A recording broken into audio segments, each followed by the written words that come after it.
Eu dou motivo pra me chamar de caipira, mas continuo me tratando de senhor. Eu não me zango, pois não disse uma mentira. Pelo contrário, isso até me dá valor. Sua infância foi lições de faculdade. A realidade hoje é grande doutor.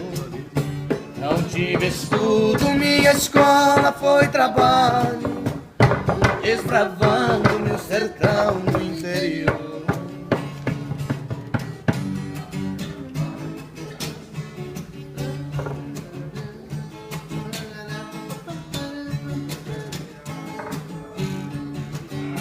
Foi importante eu ter feito esta viagem, pois conheci essa frondosa capital.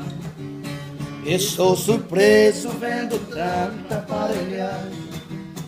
Para o Senhor tudo isso é normal.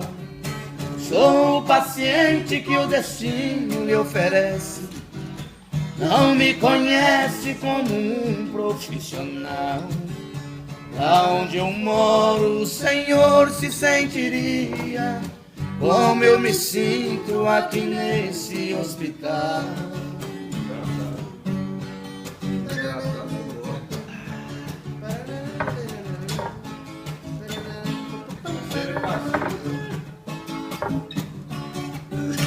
Lá eu domino aquele incêndio alastrado, e sempre um raio deixa fogo no espigão. Se der um golpe em um jato vairado, eu sei o lado que cai no chão. Sou especialista em mata-burros e porteiro. Sei a madeira que se usa pro moirão. Vamos comigo ver meu mundo ao céu aberto, onde o trabalho também é uma operação.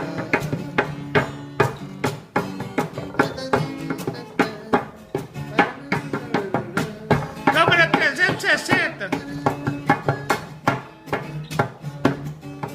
Todas as vezes que me chamam de caipira, é um carinho que recebo de alguém.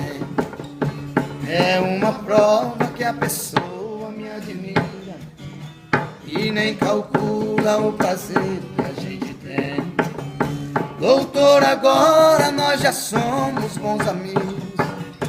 Vamos comigo conhecer o meu além, para dizer que sou caipira na cidade, mas lá no mato eu sou